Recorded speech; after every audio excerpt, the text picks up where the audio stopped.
Debut of Analog Afternoons at 90s 2K Cafe on Sunday, July 26th, starting at 2. Music kicks off at 4 p.m. with the Cat House Band and DJ Seymour bringing you the biggest hits from the 90s and 2000s. Grab a signature Bloody or a Sunny D Mosa Tower and get jiggy with DJ Saint Trey with special guest host appearance by Action Jackson. 90s 2K Cafe, 1103 Dr. Martin Luther King Jr. Drive in Milwaukee. Come press play on your Sunday fun day.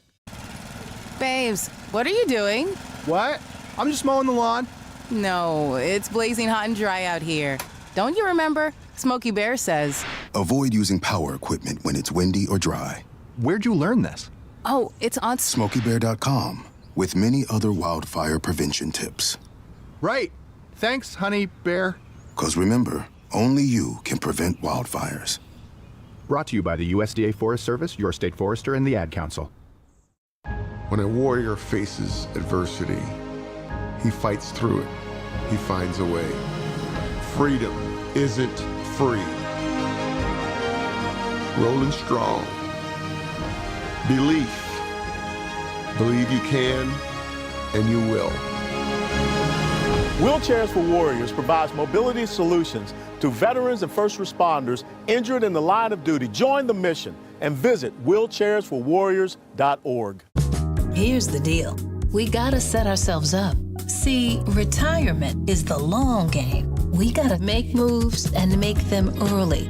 Set up goals. Don't worry about a setback. Just save up and stack up to reach them.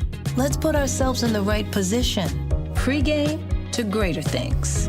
Start building your retirement plan at thisispretirement.org. Brought to you by AARP and the Ad Council. For 75 years, the Muscular Dystrophy Association's voices have thundered through the halls of Congress. For 75 years, we've willed the impossible into existence. For 75 years, the MDA community has pushed the science, shifted the narrative, and established the field of neuromuscular medicine. And until that day, when this is all a thing of the past, you couldn't stop us if you tried. Join us and celebrate 75 years of breakthroughs at MDA75.org. Milwaukee Black Talk lives here on 101.7 FM and 1510 AM, W269DL Milwaukee, and WGKB Waukesha.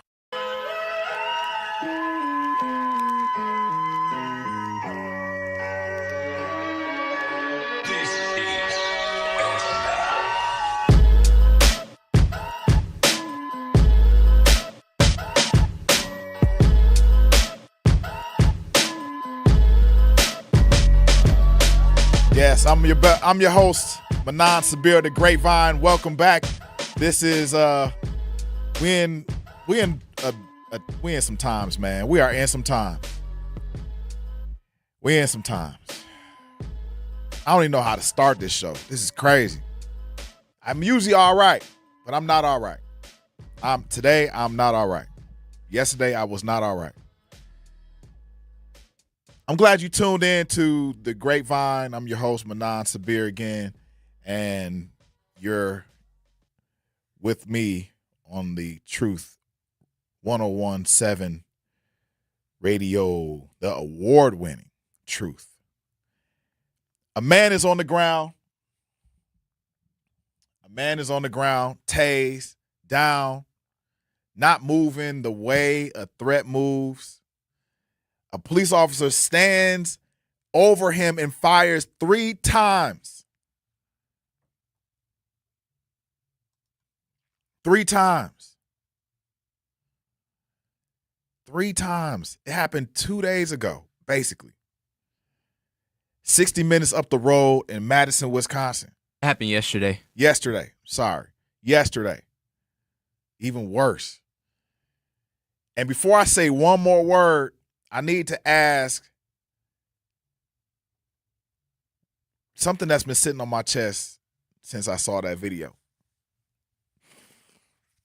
Oh, do we as black people, do we always have to prove it's about race while everybody else just gets to walk away scot-free? People get to walk away clean as a whistle.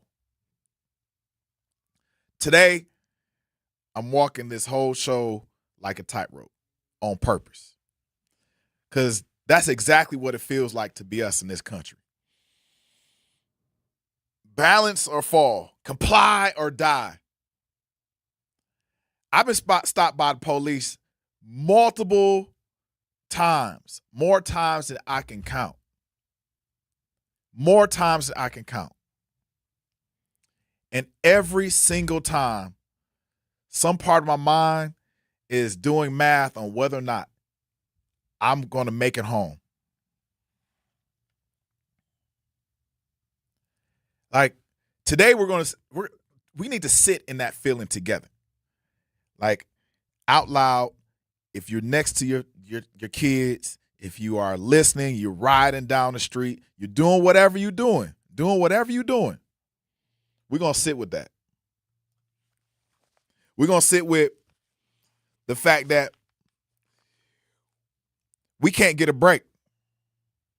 There's no breaks. As soon as you thought, man, I always say I wish I could cuss. I'm not going to cuss. My mother listening.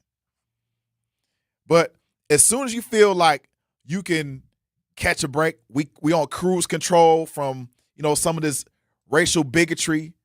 As soon as we feel like we're on cruise control, as soon as we feel like things are smoothed out, the thumb is lifted right off our necks just a little bit.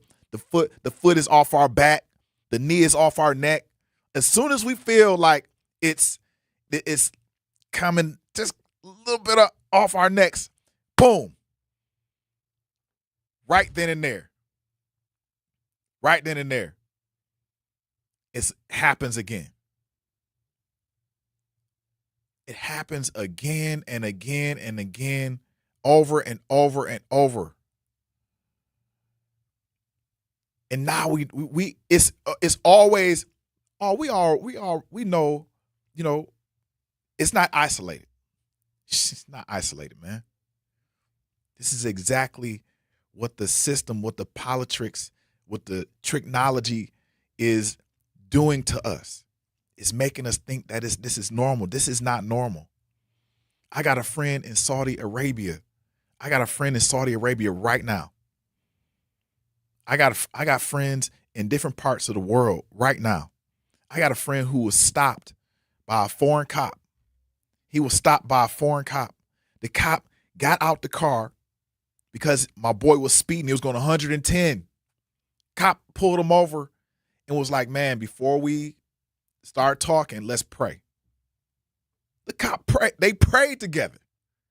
And then he told my boy, who was going 110 miles an hour in an 80 mile an hour limit area, told him to, hey man, I need you to slow down. These kids out here, they're trying to drive the speed limit. Just slow down. Don't go 110. Before they parted, he prayed with this guy again. And they left. We're gonna enter that conversation in a minute. Then we're gonna go global. The U.S. is now waging open war on Iran. The oil choke points of the entire world are closing. This is very serious. This is serious. The oil choke points are closing one by one.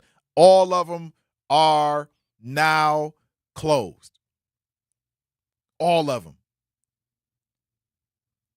And I'm going to show you exactly how that war reaches into your gas tank right here in Milwaukee. Then we're going to go back home to grieve a man by the name of Keon Davis, a father, business owner, gunned down in his own shop. And we need to ask, when do we stop settling for conflict with the trigger? And we're going to close with our kids and their screens, because protecting our kids isn't just about bullets. It's about what's rotting their attention span in plain sight. Dr. Claude Anderson taught us that a group that doesn't own anything can't protect anything. Malcolm X taught us self-defense isn't violence, it's intelligence. Dr. King taught us a riot or a protest or a refusal is the language of the unheard. I want to know who's right. today we're going to use our own language. We're going to use our language. So Milwaukee, I'm glad you tuned in to the Grapevine. Let me tell you exactly what everybody saw the video. I want to play it, but I don't really want to play it because it's perpetuating what they already want us to see. So I'm not going to play the video. But because I don't want any confusion about where I stand, but I'm going to give you my truth. So Wednesday, or I guess it was Wednesday. Today's Thursday. Wednesday afternoon, Madison police were called about a man checking parked car doors. I guess he fled on a bike. Officers caught up with him near, I think the street was Baldwin and Williamson. Fight broke out. Police say that he pulled a fixed blade out and cut an officer. A bystander shows officer wrestling him to the ground. A taser is deployed. A lady says, "Taser, taser, taser."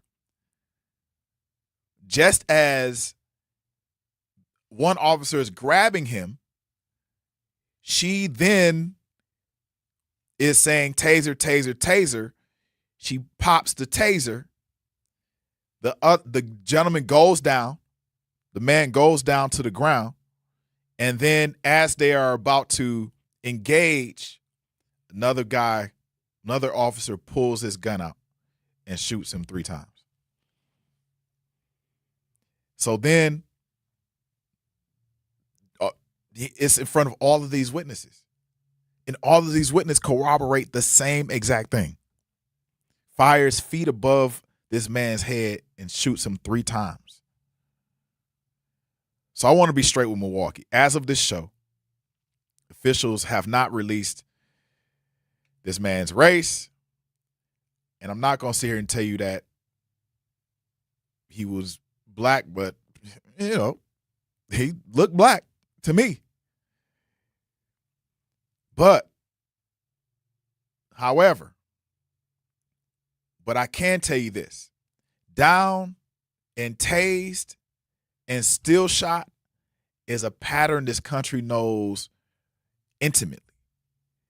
When the person on the ground is one of us, and that pattern is exactly why an entire city erupted in protest within hours, whether this particular man turns out to be black or not, we know the pattern. We know this pattern. We know the pattern of down and taken out. We know that. It's a part of the fabric of who we are. Kick them in the face while they're down. Throw sand in the face while they down. Take them out while they down. That is the fabric of this land. That's the fabric of this land. The Wisconsin Department of Justice is now investigating, protesters. They, again, shut down the Madison Capitol. Madison, them people going to protest. They're going to protest until they can't protest. We're going to explain. We're going to ask what are protests going to do? Honestly, what are protests going to do?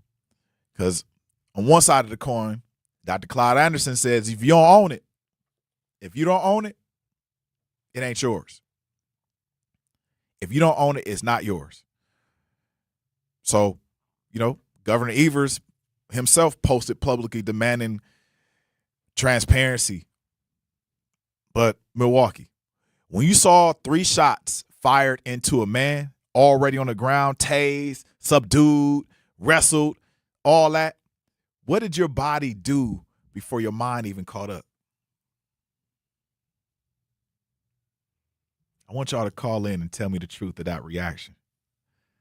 Like that reaction, that gut level flinch. I live with that flinch every single day. When we come back, I'm going to tell you my story. And then we're doing the math this country refuses to do. When we get back on the Truth 101.7 in the Grapevine.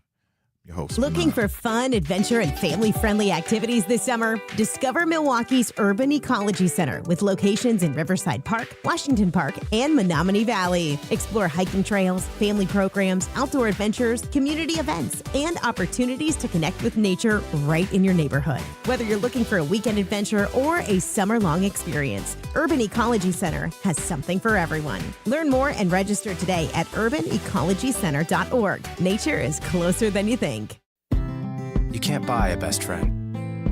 You can love them, walk them, pet them, and care for them, whether they want you to or not.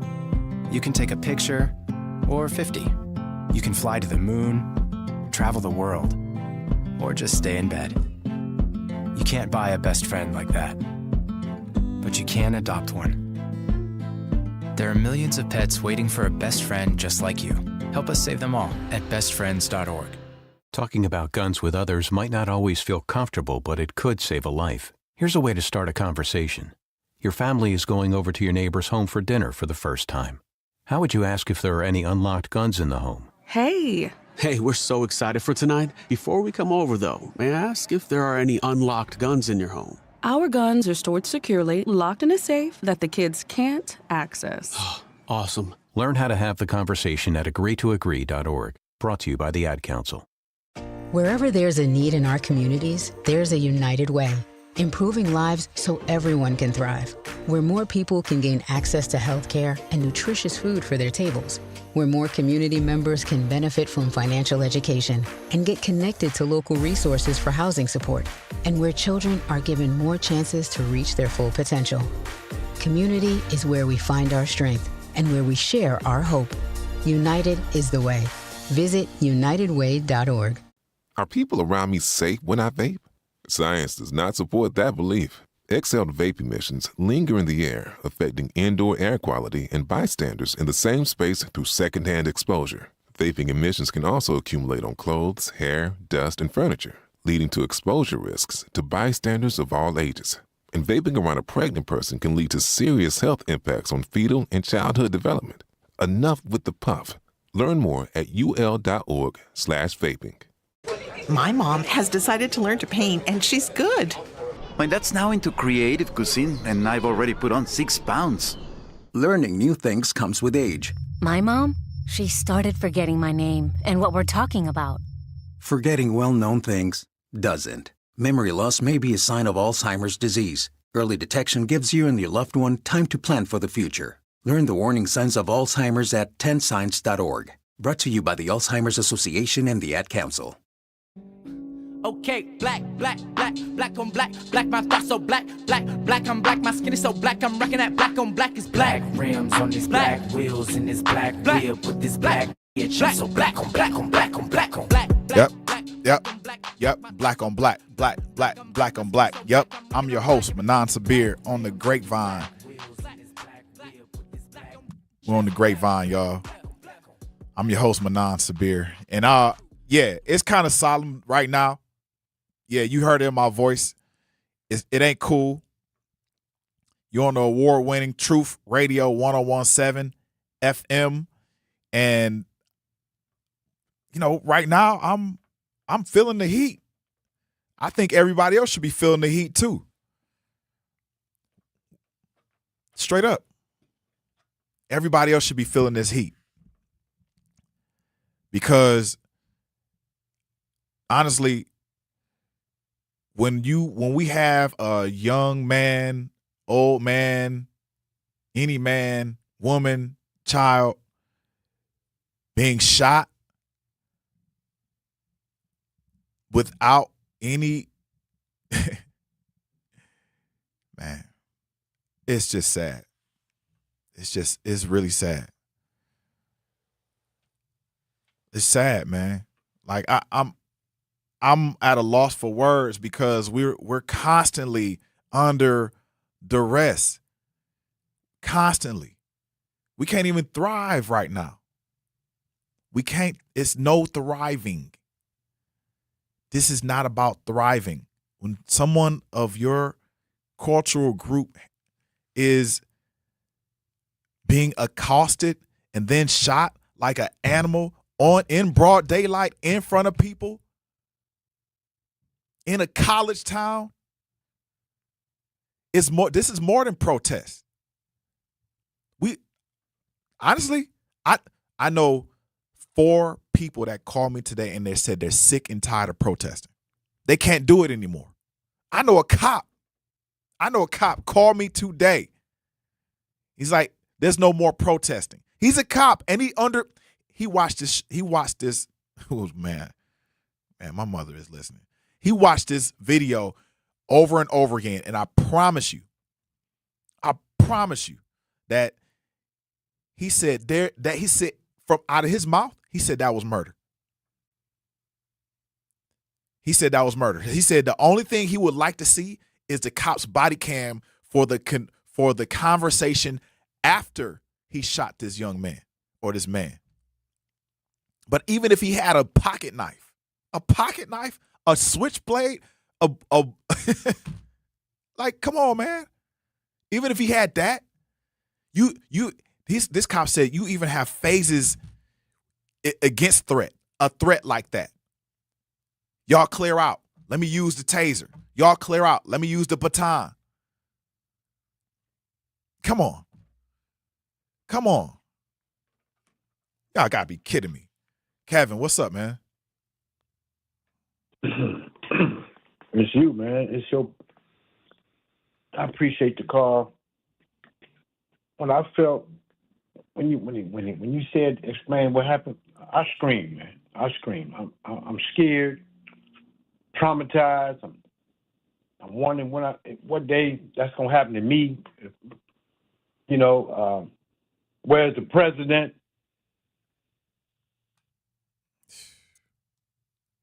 It's just too much, man. And that's why I never joined the gang. Stuff like this, you said we tired of protests. Gang members should go visit his house. Visit every time this happens. Go visit their house. Bruh. Like you visit somebody that took your dope. Bruh. I don't mean to be like that. You can say it right, man, because the cop, listen, the cop that I talked to, the cop that I talked to today said the same exact thing. He said it should be no way. This is the cop telling me. He was like, it should be no way that a cop would take somebody out. Keep him on the line, Zach. It should be no way that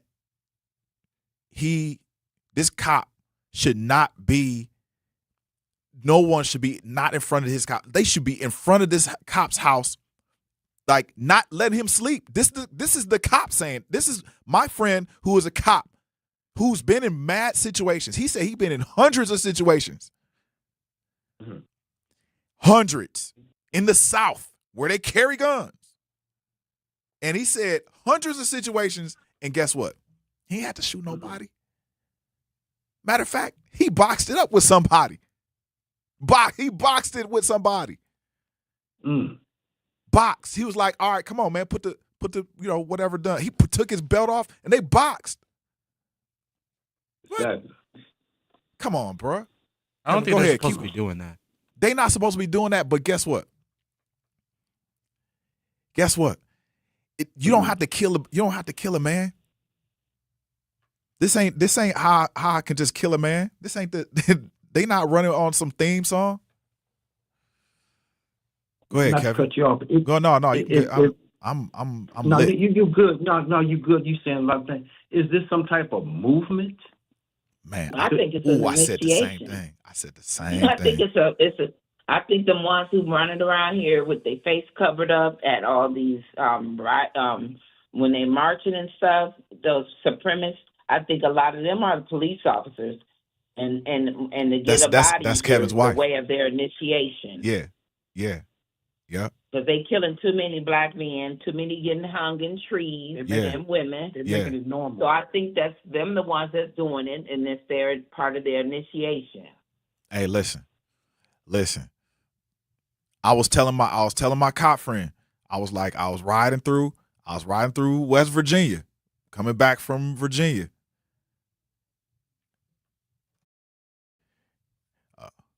I was riding through West Virginia, and I've never seen a Confederate flag this big.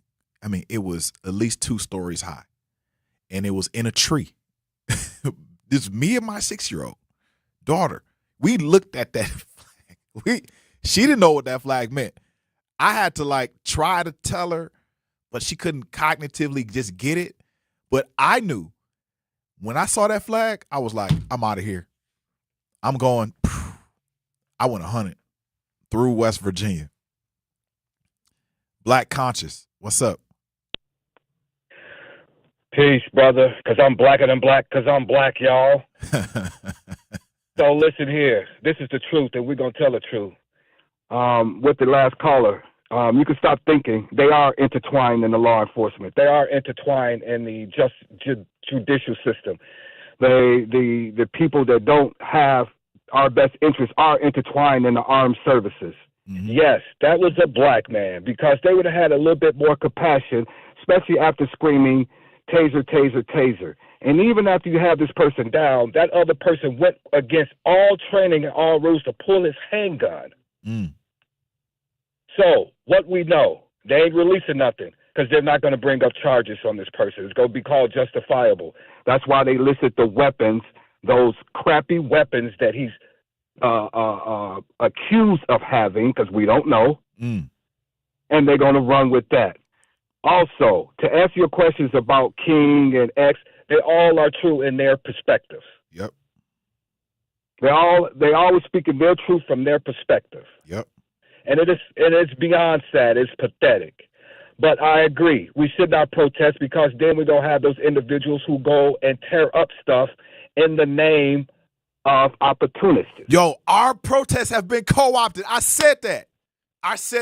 So, all of our protests have been co-opted.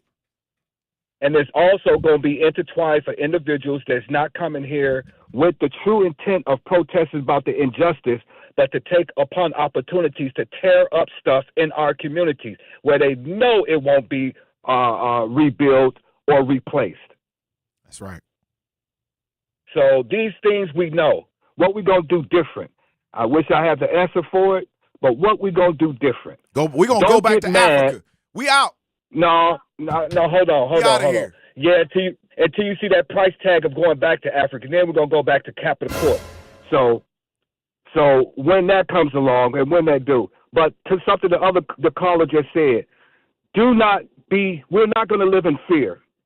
We're going to look them in the eye, walk this earth with the justice that you were promised when you're doing everything accordingly to what you know is righteousness.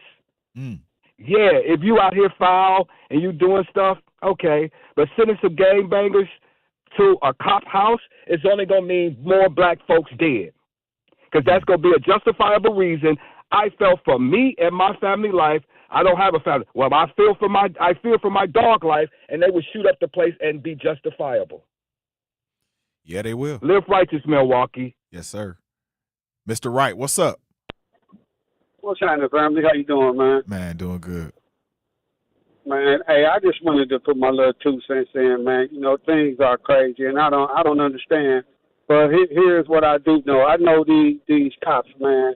They take training and shooting courses and all this, man. And I could never understand for the life of me, fam. If you do all this target practice and shooting, fam, why you have to shoot and kill? Like you can stop a person, shoot them in the leg, shoot the hands at the holding the knife. Fam, I don't understand why we have to kill people. Why do cops shoot to kill? I never hear about nobody getting shot by the police and he was shot in the leg and the police slowed him down. Fam, every time they pull out their weapons, it's deadly force. Why is that? I thought they used to shoot a warning shot, I thought, back in the day. The police, before they had to shoot you. I thought they used to have to give you a warning shot. I may be wrong, but that's what I thought. Back in the day, they used to give you a warning shot before they shot you. Now they just gun you down, man. It's because they know they're going to get away with it, man. You know what I mean? Man, it's crazy. Listen. Before we go to break, I'm gonna address some of the tactics that I heard, because we used to train cops in the karate school, in the dojo. We still got cops in the dojo in the karate school right now. But I guarantee you that the cops that we trained, majority of them didn't have to use any type of, matter of fact, they used their hands more than they used the weapons because they knew how to use their hands. Yeah, right, man. It's crazy, man. This is crazy. I just don't get it, brother. Man, look, we're going to continue this conversation when we come back. We talking about the shooting down in Madison. On the Grapevine. When we come back, we're going to continue this conversation. We're going to take some more calls. Y'all call in. Tell us what y'all think about the shooting down in Madison. What would you do? Are you going to protest? When we come back in 3. The possibility of lung cancer can be pretty scary, especially if you're one of approximately 8 million current or former smokers at high risk. That's why SaveByTheScan.org wants you to know that now there's a breakthrough low-dose CT scan that can detect lung cancer early, and it only takes 60 seconds. You stop smoking. Now start screening. For an easy quiz to see if you're eligible, visit SaveByTheScan.org. It could save your life. SaveByTheScan.org is brought to you by the American Lung Association's Lung Force Initiative and the Ad Council. Reading aloud to children sharpens their listening skills, expands their vocabularies, and nurtures a lifelong love of reading. That's why Reading is Fundamental, the nation's leading children's literacy nonprofit, offers free monthly read-alouds by popular authors through its Rally to Read program. Visit rallytoread.org to watch the read-alouds and discover exciting reading activities for school and home. Visit rallytoread.org today. We asked parents who adopted teens to share their journey. When I met both of them, it was like my missing pieces were found. Like it was just like an instant, these are my kids. If you're considering adopting a teen, just do it. Kids need families. I don't care the age, everybody deserves a family. Learn about adopting a teen from foster care. Visit adoptuskids.org to learn more. A message brought to you by Adopt US Kids, the U.S. Department of Health and Human Services, and the Ad Council. Not completing high school is more of a social thing than it was an academic thing. Even though all these years have passed, I still had that longing to have my diploma. At age 30, Carissa finished her high school diploma. If you're even considering getting your high school diploma, you can do it. No one gets a diploma alone. If you're thinking of finishing your high school diploma, you have help. Find free adult education classes near you at finishyourdiploma.org. That's finishyourdiploma.org. Brought to you by the Dollar General Literacy Foundation and the Ad Council. Hear that? That's the sound of your life. Perfectly imperfect. Beating in rhythm to the world you've created. But every time you drive after drinking, the music gets drowned out. Your life sounds pretty great. Don't let a buzz ruin it. Buzz driving is drunk driving. Don't drive buzzed. A message from NHTSA and the Ad Council. Doctors Without Borders is delivering life-saving medical care where it's needed most in communities around the world. From bandaging war-wounded patients in Sudan to providing clean drinking water in Haiti, we're in more than 70 countries worldwide, bringing patients from sick to recovering, from emergency to aid, from crisis to care. This life-saving care is made possible by a global movement of supporters like you. Thank you.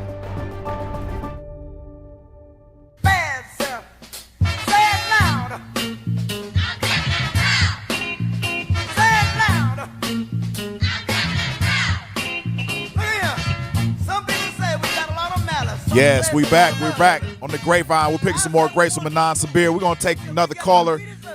We're talking about the situation that happened, the shooting of a young gentleman in Madison, Wisconsin, shot dead by a cop. We're talking about what would you do? This is the aftermath of what happened in Madison. We're gonna take some calls and we're gonna hit the chat too. Y'all keep it up on the chat, man. What would y'all do if you were in that situation down in Madison, something happened? What would you do? You protesting or what you doing? What's the answer? Marlon, what's up, man? Hey, how you doing? I don't think protest is the answer, because you have to, because even though you protest and it does bring eyes onto the situation and it does make some people uncomfortable, you also have to plot and plan as your next steps. I think that is part of the issue, even when like George Floyd, remember people were protesting around the world, but there was nothing next. And now everything is still the same. We didn't try to get rid of qualified immunity. We didn't try to do all that. We didn't push our legislature to change anything, and nothing changes. You know, and the Department of Justice did do a fact finding probably about 4 or 5 years ago, and they said that the law enforcement is being infiltrated with a lot of white supremacists. So that is very that's knowledgeable. That's out there. Yeah, that's out there. Yeah. And the last thing is, it is always going to be hard to convict a police officer, because there was a ruling, Graham versus Connor, by the Supreme Court, and basically the Supreme Court said it is not reasonable to hold a officer to his thoughts. So, like, if he thinks something is happening at the time, you cannot hold him reliable or responsible for what he does because he thought that this action was going on. So if he thinks, and the other thing is, they teach this stuff in the police academy. So what happens is something like this happens. They say, well, I thought that he had XYZ, whether it's a knife. I thought he was going to do this, and they're never going to get convicted because of that law right there. You know, we have to learn these laws and stuff like that. We have to start pushing our legislature or get them out of there. You know what I'm saying? Especially here in Wisconsin, there's a lot of, if us as black people voted in a block and we voted at high numbers, there's nothing the rest of the state could even do, because we have some people that are Democrat who would vote with us, and then you have the majority of black people who vote with us. There is nothing the state can do. Now, do we have to worry about the legislator, like local stuff around the state? Yeah, because, those they're being voted in by people around those areas. But we have to figure out how to move and maneuver to get what we want. Right now, we want to get rid of qualified immunity, or we want to stop police are killing us. So how do we do that? There's a lot of different ways we got to do that, but we have to sit down, or somebody has to sit down and think about it, and then direct people what to do. But, I don't know how much people are really into that or not. But that's what's going on. Man, I appreciate it, Marlon. And we're going to talk about Graham versus Connor. Real quick, as what Marlon was saying, he was saying that in Graham versus Connor, in basically layman's terms, it's the Fourth Amendment's objective reasonableness standard should apply. This means that courts look at the facts as they were known at the time from the perspective of a reasonable officer, not from the benefit of hindsight or the officer's personal intentions. What this means in plain terms, if you claim police use too much force, the court won't just ask if the officer meant to hurt you. Here's the language. Instead, it will ask, given what the officer knew, would a similarly trained and experienced officer have acted the same way? The officer's good intentions or bad intentions don't change the outcome, only whether the action was reasonable under the circumstances. So all they got to do is just look to their policies, look to, other court cases, and then boom, you have something going on. They can get off scot-free. But what I do know from the cops that I know that have multiple levels of training, higher levels of training, been in many different types of situations, been in, many different types of situations. You name it. I even know cops that went to war and came back. Well, I mean, come on. And still ain't touched nobody. Still ain't shot nobody. Dealing with PTSD and everything. But have the decency to hold their guns. Have the decency to not shoot a person that's down. Like, yeah, here's the thing. You made the cop there was a cop that I'm pretty sure everybody has seen this video of a cop running from this guy who was this white guy who was in somewhere in Milwaukee. He was about to arrest this white guy. It was a white cop and a white guy that he was trying to approach. The guy gets out of his car and runs after the cop full speed. The cop throws a little haymaker and falls down, but he turns his back and is running from the cop. He doesn't get shot. The cop is scared. That's one side of fear. The other side of fear, yes, is a cop pulling out their gun to shoot somebody. That's the other side of fear. But we do know that there are phases in confrontation. There are phases in conflict that everybody knows cops should be going through.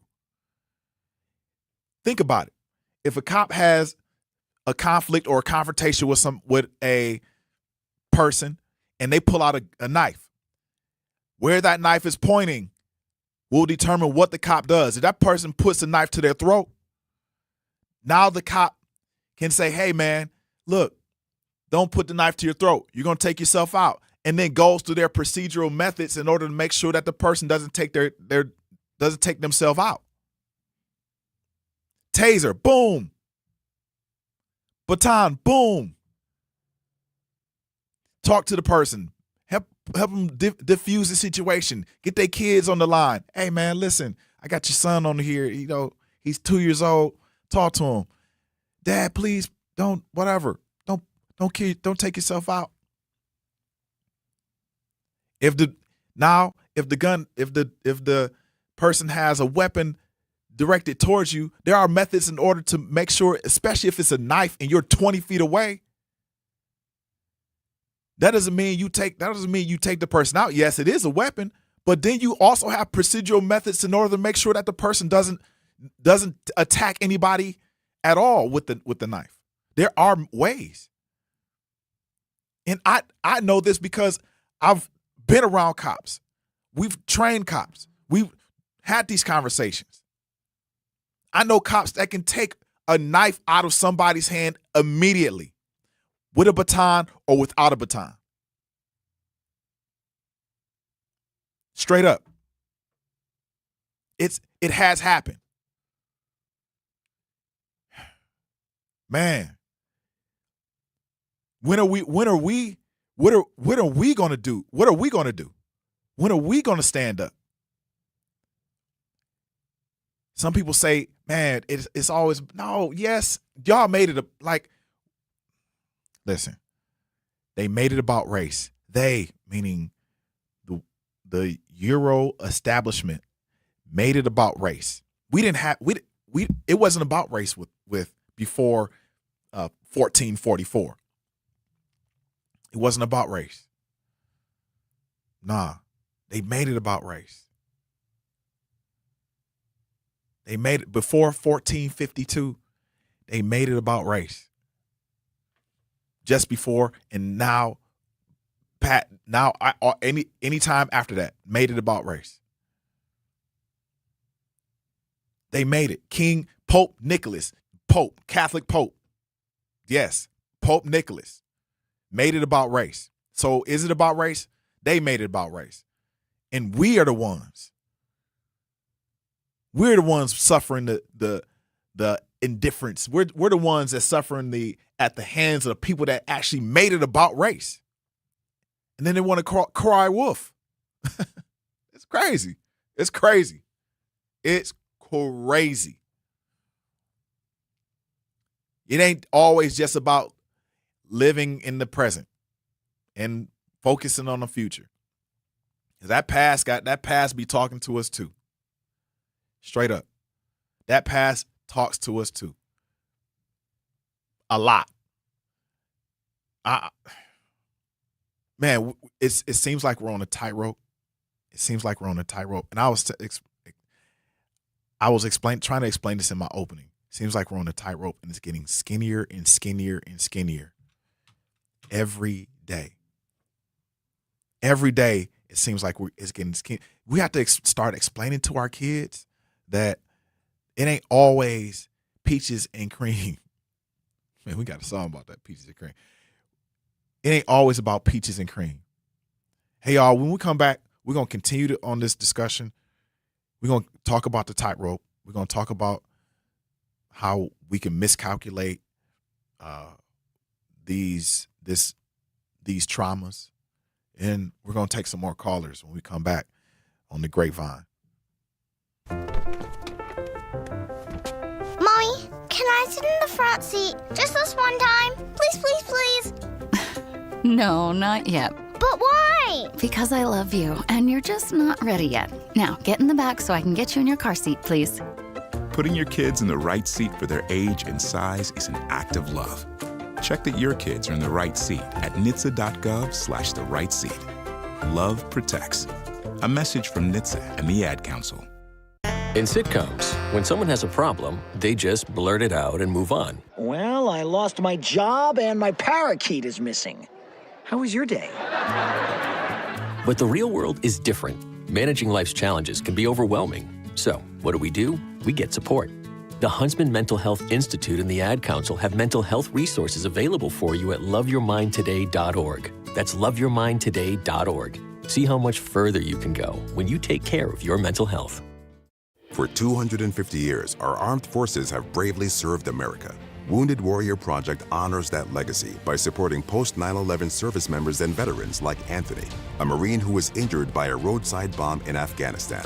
They carried me through my injuries, not just my physical, but my mental.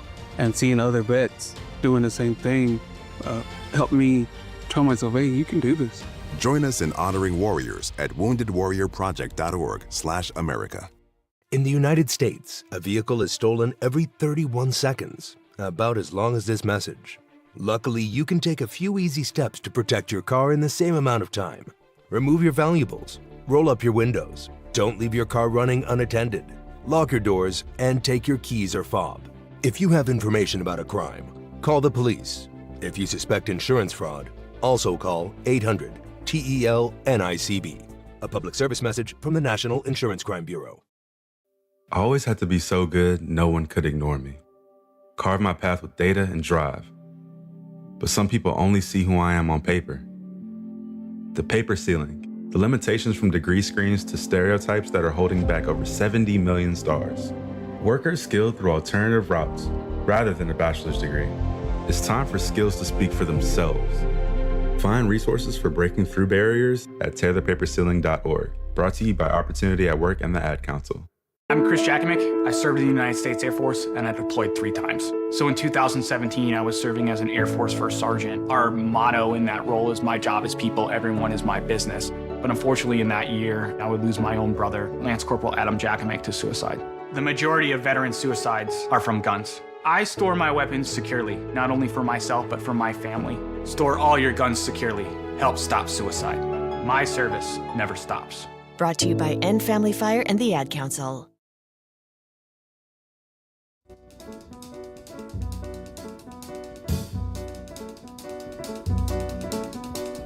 Oh, Cinnamon, where you gonna run to? Cinnamon, where you gonna run to? Where you gonna run to? All on that day, will I run to the rock? Welcome back to the Grapevine. I'm your host, Manan Sabir. And Truth Nation, it's your chance to win. We're giving away a pair of tickets to Black Arts Fest MKE happening Saturday, August 1st at the Summerfest grounds in Milwaukee. Don't miss an unforgettable day of music, culture, art, food, and community featuring artists, the Lattimore Brothers, and Dave Hollister live on stage. Listen every day for your cue to call and score your pair of tickets. Black Arts Fest MKE, Saturday, August 1st at the Summerfest grounds. Brought to you by the award-winning 101.7 The Truth, Milwaukee Black Talk. That's what we're talking about, Milwaukee Black Talk. You're back on the award-winning Truth Radio 101.7. And Miss Sandra, how you doing today? How you doing, Miss Sandra? I'm fine. How are you? Doing great. Talk to me. Okay. I was listening, and I called earlier, too, and we spoke about this situation with the guy that was killed in Madison. And so I feel, to me, it's a depopulation thing, for one, and we have to go first. You know, they're going to kill the white people because they're doing that now with the ICE. They try to pretend these are criminals and this and that. But the criminals, to me, are the ones that execute these people. Those are the criminals. And I think the white people need to speak up, too. They ain't speaking up. So, and we march, like you say. But I think they're getting where to the point that whoever got the march together, if anything go down like it did George Floyd, and stuff like that, they're going to sue the person that got the march together. So they're making all these rules and regulations to keep us from marching. So I think we need to get behind the Iron Curtain and come up with our strategy. Because that's what they used to do when Martin Luther King was marching. They get into churches and do a strategy. Yeah. And see, they're going to try to institute somebody in there like they did with Malcolm X. They're going to try to institute somebody in there to tell everything we're doing because, see, they got the weapons. These white people got everything. They got AI, they got the weapons, they got everything, and including the bunkers because they loaded up in bunkers now because they're ready for this stuff. Oh, yeah. Oh, yeah. Because they know because people eventually will fight back. So they know they're not going to let us ever win because that's superiority. They don't want us to ever, overthrow them. And so they got everything in place. So I think the best thing for us to do is get in the background and grab our kids, number one. And we got to get some learning on them because they claim the kids are not doing good in school and this and that and that. So we got to get together real good and get in the back doors behind the Iron Curtain like they did Project 2025 book. Yeah. Because they had all this, all laid out. So that's where I feel. I like that. I like that, Miss Sandra. Hey, y'all. She got to, man, Miss Sandra. Listen, they need you in the strategy room. Straight up, they need Miss Sandra in the strategy room. She talked about depopulation. They talked about education. She also talked about how we need to get our ish together because of the fact that there is a depopulation movement. That's plain front and center. Like that's not even hidden. That's not even hidden in the trick bag. The trick bag is turned out in terms of depopulation. That's real life. That's happening right now. They've already said it. It's already said and done. It's signed, sealed, delivered. Signed, sealed, delivered. They already are doing that. They already are trying to depopulate. That's on their docket. Depopulate. Buy systems. Because they don't say that is depopulation, doesn't mean it's not happening. The people who are saying it aren't going to say it. They're not going to say it out loud. It's not going to be on your speaker. It's not going to be on your radio. It is not going to be in your music. It's not. It is the radio. It is the music. It is shut up and dribble. It is that. That's what it is. So I'm going to go to the chat real quick because we got these people waiting on the chat, man. Sir Chance said, no worries, pass it out. MK, you go chime in exclusively on this topic. It's going to be a purely unadulterated but highly rational and passionate sermon.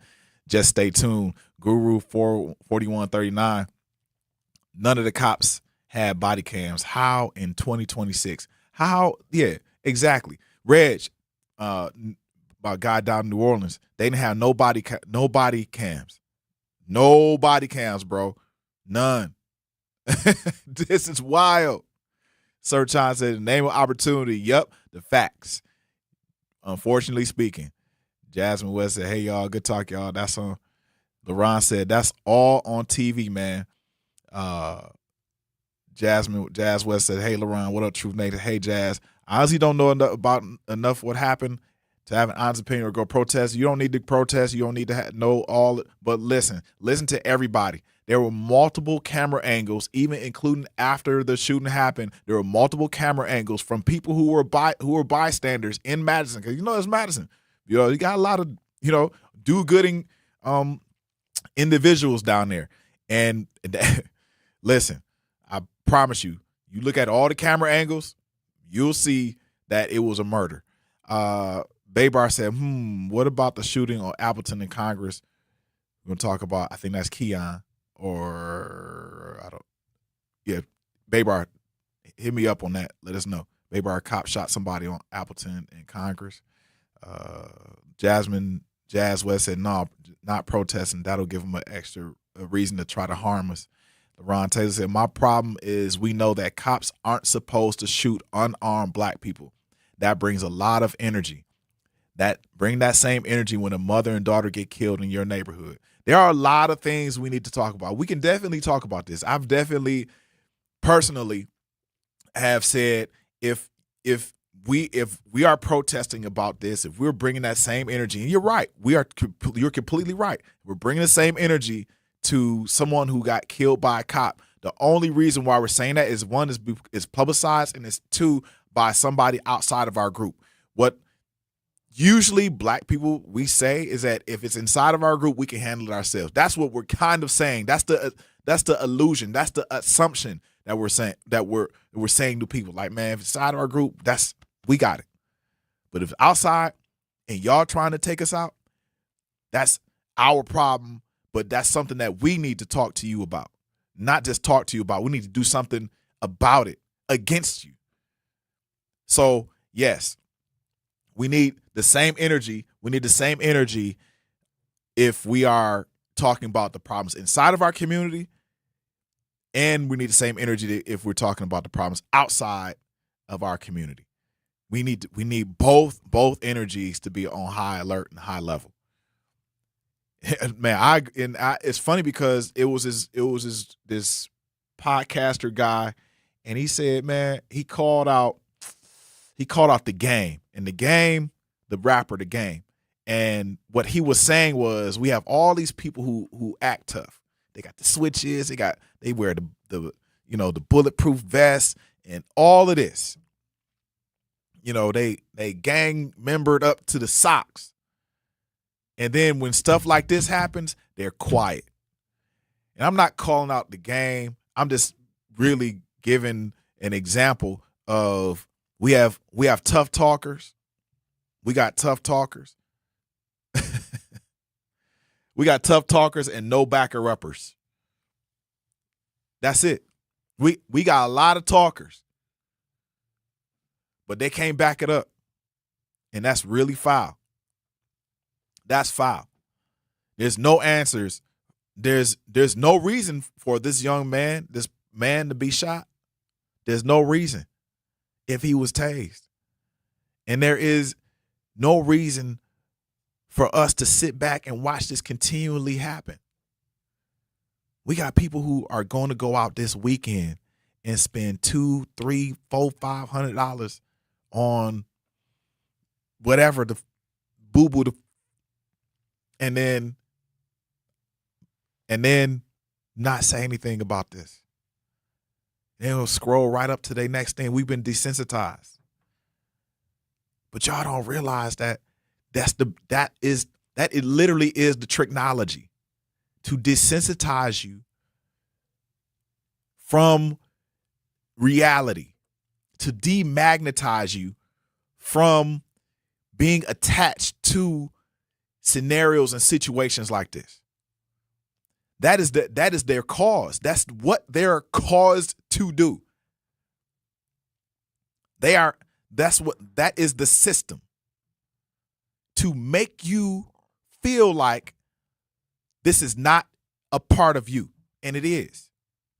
The reason why you are on this world, literally, the reason why you're on this world, and the reason why it spins the way it spins, and the reason why you're the same human-like type of person like another person, but given some level of individuality and ambiguity, is because we're supposed to be marching in lockstep with each other. There's a verse in the Quran that says, I have separated you into tribes and sub-tribes so you may recognize each other, not destroy each other. Hey, y'all, when we come back on the second hour of the Grapevine, we're going to pick some more grapes. I promise you we're going to move on from this topic, but we're going to approach it from a different perspective when we get back in 3 minutes on the award-winning Truth Radio. In Milwaukee County, equity means making sure everyone has a real chance to thrive. That's why the Milwaukee County Office of Equity works to help remove barriers, strengthen community connections, and support fair access to opportunities across Milwaukee County. Want to learn what they do, explore resources, or find ways to get involved? Just search Milwaukee County Office of Equity online. Milwaukee County Office of Equity, advancing equity for all Milwaukee County residents. For more information, search Milwaukee County Office of Equity online. Life's better with Drive My Way from American Family Insurance, because we know it's more than just a car. It's your escape pod, your adventure mobile. your memory maker. And we help protect the dreams that drive you. Personalize what you pay for auto insurance and you could save between 10 and 35%. American Family Insurance. Get a quote and find an agent at amfam.com. Products, pricing, and availability vary based on the way you purchase insurance and by state. Unsafe driving behaviors may increase your rate. American Family Mutual Insurance Company, SI, and its operating companies, 6000 American Parkway, Madison, Wisconsin. Ready to take it back? Join the grand debut of Analog Afternoons at 90s 2K Cafe on Sunday, July 26th, starting at 2. Music kicks off at 4 p.m. with the Cat House Band and DJ Seymour bringing you the biggest hits from the 90s and 2000s. Grab a signature Bloody or a Sunny D Mosa Tower and get jiggy with DJ Saint Trey with special guest host appearance by Action Jackson. 90s 2K Cafe, 1103 Dr. Martin Luther King Jr. Drive in Milwaukee. Come press play on your Sunday fun day. And here's Heather with the weather. Well, it's beautiful out there, sunny and 75, almost a little chilly in the shade. Now, let's get a read on the inside of your car. It is hot. You've only been parked a short time and it's already 99 degrees in there. Let's not leave children in the back seat while running errands. It only takes a few minutes for their body temperatures to rise, and that could be fatal. Cars get hot, fast, and can be deadly. Never leave a child in a car. A message from NHTSA and the Ad Council. I always had to be so good, no one could ignore me. Carve my path with data and drive. But some people only see who I am on paper. The paper ceiling, the limitations from degree screens to stereotypes that are holding back over 70 million stars. Workers skilled through alternative routes rather than a bachelor's degree. It's time for skills to speak for themselves. Find resources for breaking through barriers at tearthepaperceiling.org. Brought to you by Opportunity at Work and the Ad Council. Babes, what are you doing? What? I'm just mowing the lawn. No, it's blazing hot and dry out here. Don't you remember? Smokey Bear says. Avoid using power equipment when it's windy or dry. Where'd you learn this? Oh, it's on SmokeyBear.com with many other wildfire prevention tips. Right.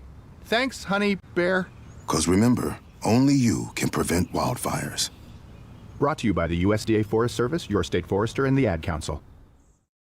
Reading aloud to children sharpens their listening skills, expands their vocabularies, and nurtures a lifelong love of reading. That's why Reading is Fundamental, the nation's leading children's literacy nonprofit, offers free monthly read-alouds by popular authors through its Rally to Read program. Visit rallytoread.org to watch the read-alouds and discover exciting reading activities for school and home. Visit rallytoread.org today. Milwaukee Black Talk lives here on 101.7 FM and 1510 AM, W269 DL Milwaukee, and WGKB Waukesha.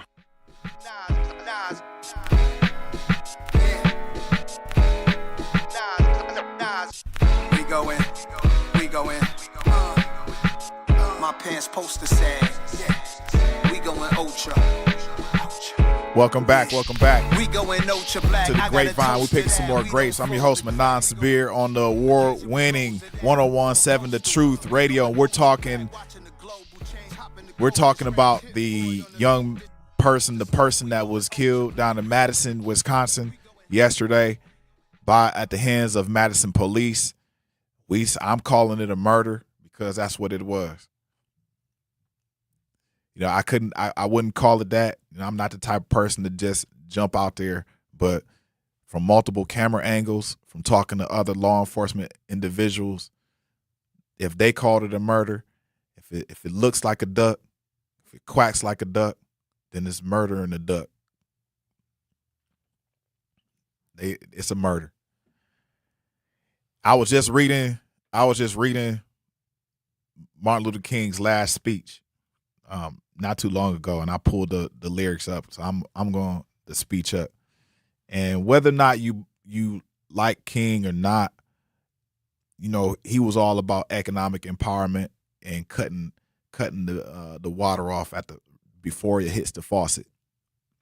That's what he was talking about. We know that. What you saw during the protest was just the surface level of that man.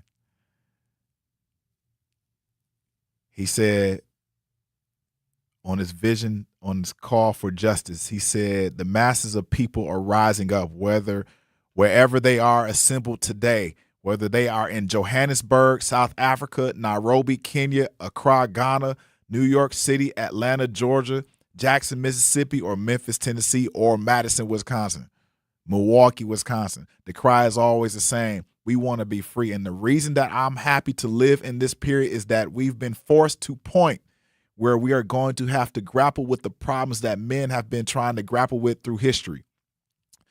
But the demands didn't force them to do it. Survival demands that we grapple with them. Men for years now have been talking about war and peace. But now no longer can they just talk about it. It is no longer the choice between violence and nonviolence in this world. It's nonviolence or non-existence. That's where we are today. And he says, now I'm just happy that God has allowed me to live in this period to see what is unfolding. I can remember when Black people were just going around, as Ralph has said so often, scratching where they didn't itch and laughing where they were not tickled. But that day is all over. And he said this is his last words before he was killed the next day. I've seen the promised land. I may not get there with you, but I want you to know tonight that we as a people will get to the promised land. And so I'm happy tonight. I'm not worried about anything. I'm not fearing any man. Mine eyes have seen the glory of the coming of the Lord. I'm going to tell y'all, man, like this is real. This is absolutely serious. This is absolutely serious. Like we are in a state of having our backs against the wall. For example, I've been pulled over more times than I can count. And I need Milwaukee to sit with this. Like more times than I can count. I remember being pulled over. I've been pulled over, man. And luckily, I had my daughter in the back seat. Luckily.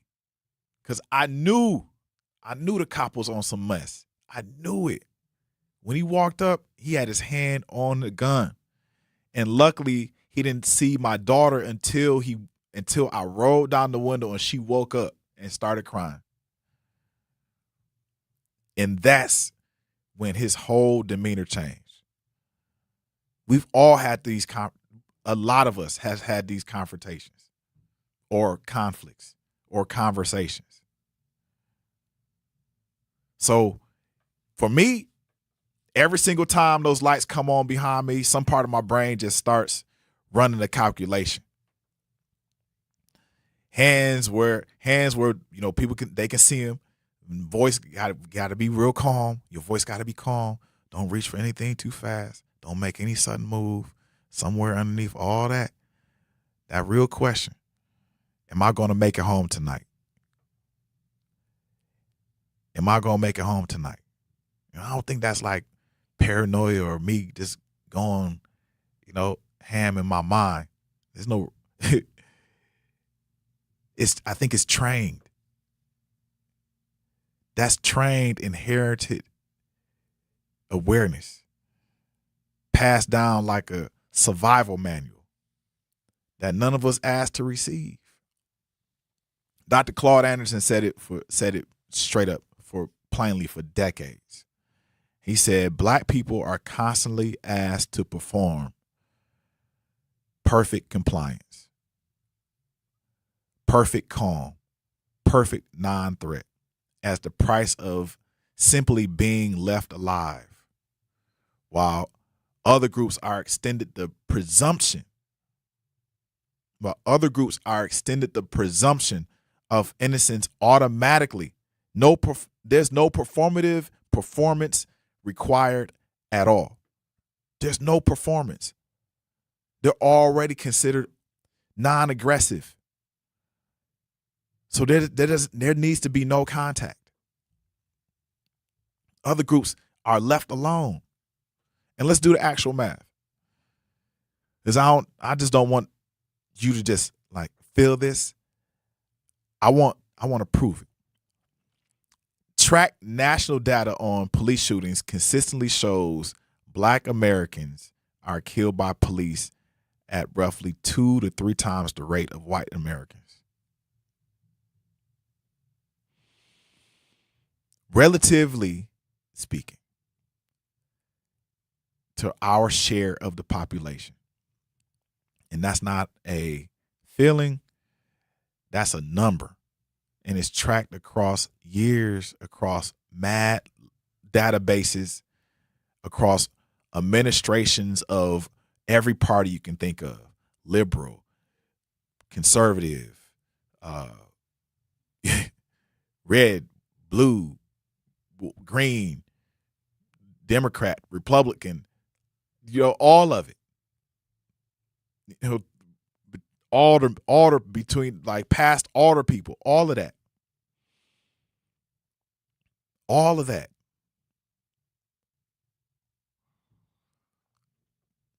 Can't make this up.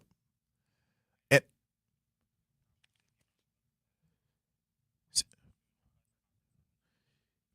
yeah, we just got word. We just got word. There's a press conference about the shooting. I think we should go to that right now. Let's talk about this press conference. Call or text 988 to be connected with that support.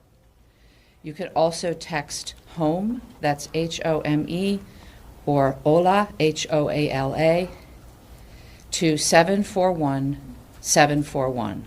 That's 741-741 to reach a live volunteer crisis counselor 24/7. Dane County also has a crisis hotline. That number is 608-280-2609. Again, that's 608-280-2609. There are also more resources available on the public health website, which is publichealthmdc.com/resources. This is an incredibly difficult moment for the Madison community, and I understand the very strong emotions that people are feeling. I'm feeling them too. As a city, as a community, as a society, we have to do better. I want to be clear. It does not matter who you are or what your past is. You should not lose your life as a result of an encounter with law enforcement. That should not happen. Like many in our community today, I have a lot of questions and concerns about what happened yesterday. What decisions were made by officers that led to escalation instead of de-escalation? What different choices could have been made to prevent harm? What needs to change in police policy or training or anything else to prevent more deaths? This officer-involved shooting must be rigorously investigated, and it will be. The process has already started with the Department of Criminal Investigation, but that's just the first step. The DA will play a role, as will the independent monitor and the Police Civilian Oversight Board. Our community deserves full transparency and accountability.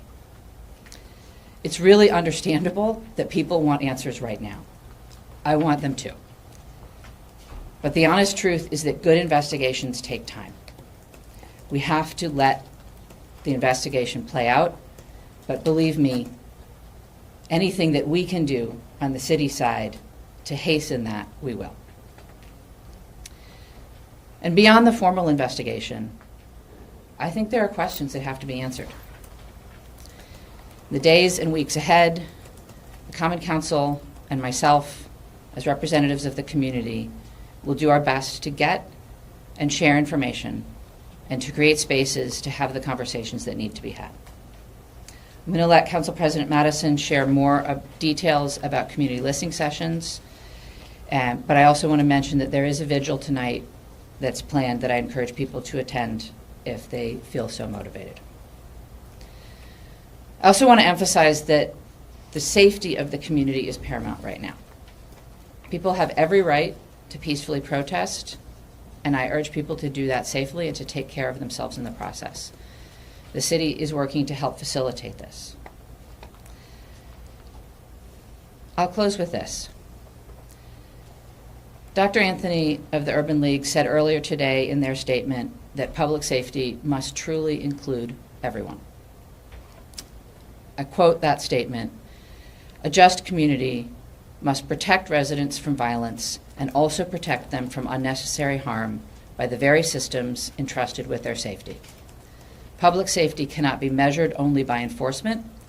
It must also be measured by dignity, restraint, accountability, fairness, and the preservation of life," end quote. Madison should be a just community. We can be a just community. But we have work to do to truly be a just community. Now, hand the podium to Council President Sabrina Madison. Alrighty.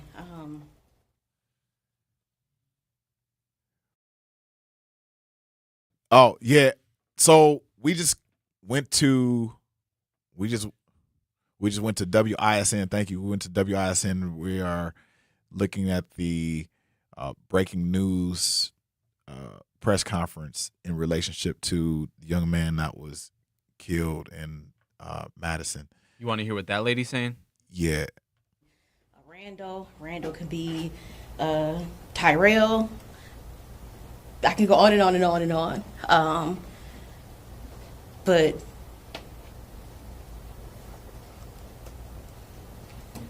Corey could have been my brother because my brother is homeless. He often rides a bike when we meet up by the Beacon, and Corey could have been a Charles.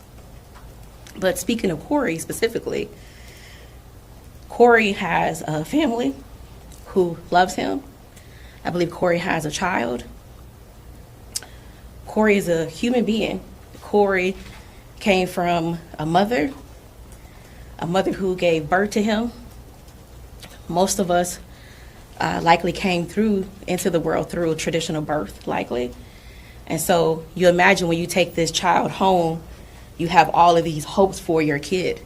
You hope they grow up to be astronauts, presidents, entrepreneurs, small business owners, community leaders. You have all of these hopes for your kids. And as your kids mature, you begin to, especially if you're raising a black child and a black male child, you have to have very difficult conversations. My son is 31, and I've had those difficult conversations, not just with my own son, but with my 3 brothers. So the conversations normally look like, don't go out by yourself alone. If the police stop you, you teach your kid all of these mechanics of what you need to do if you're stopped by the police. Make sure the police can see your hands. Pull over right away. Turn on all of your lights. All of these mechanics of just moving about the world, you sort of have to give this young black child all of these restrictions on how they move about the world versus this freedom that exists for white young men when you're raising white boys, for example. Most of us have friends who are white folks with little white kids, and I've never heard any of my female white friends with children giving their children the same directions that I have had to give my son. So I just want to go back to Corey is a person. He's a human being. He has a family. He has parents who loved him, who brought him home, who cared for him, who poured into him. And when you're raising a young person into adulthood, as they mature into adulthood, you begin to see some of those hopes that you have for them realized. They become parents, they become career people, they become high school graduates, they become college folks, they become union workers, they become all kinds of things.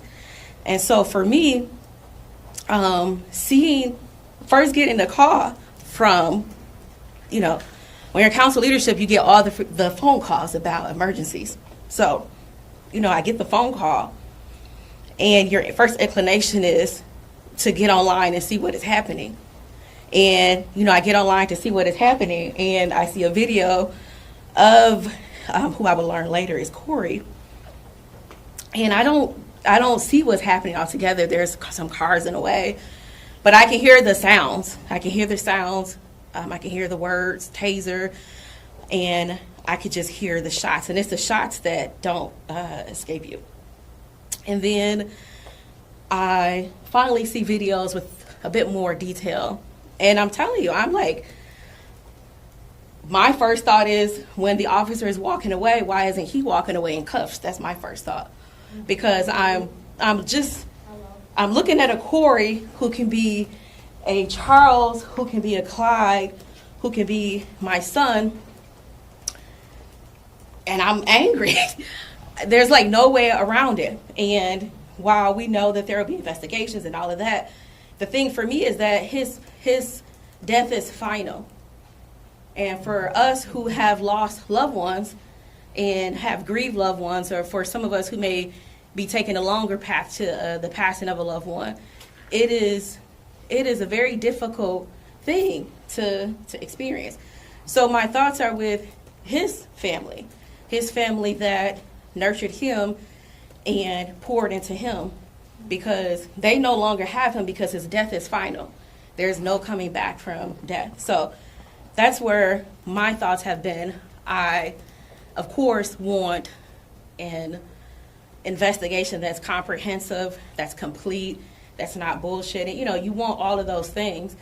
And I don't want something that's like a 6-month process or a 9-month process. And we often hear that, you know, it can be a while. So I want to encourage everybody, not just, I want to encourage everybody that we should all be encouraging and pushing everyone part of the process.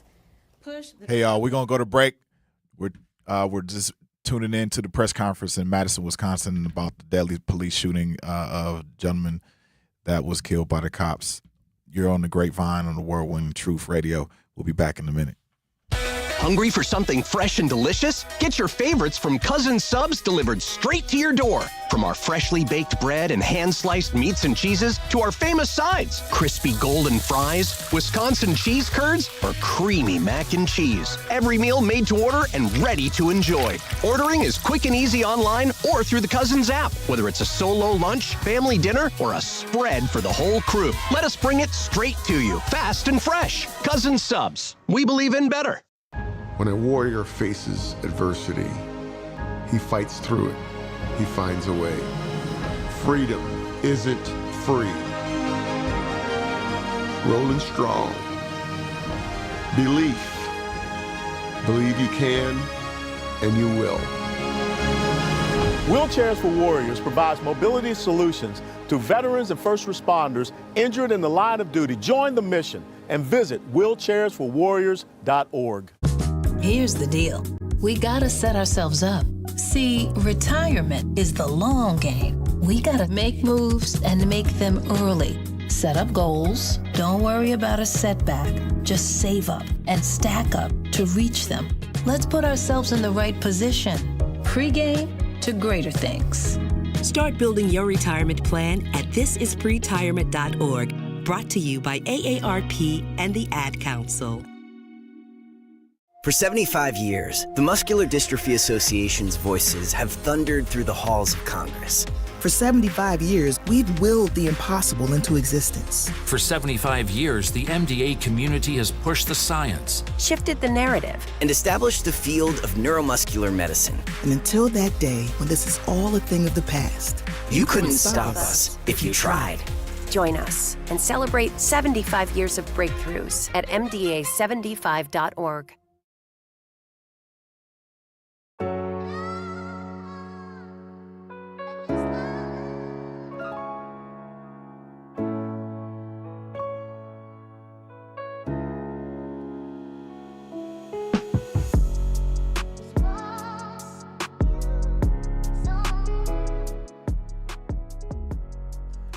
Hey, y'all, welcome back to the Grapevine. I'm your host, Manan Sabir, on the award-winning 101.7 The Truth. And looking to discover and support local businesses in our community, then make sure you tune in every Friday at 8 a.m. to Truth in the Morning with Homer Blow and Bailey Coleman for What the Business Is, powered by We Energies. Each week, you'll hear from local business owners as they share what their business is, where they're located, and one valuable lesson they've learned along the way. We Energies is proud to help power local businesses and communities they serve.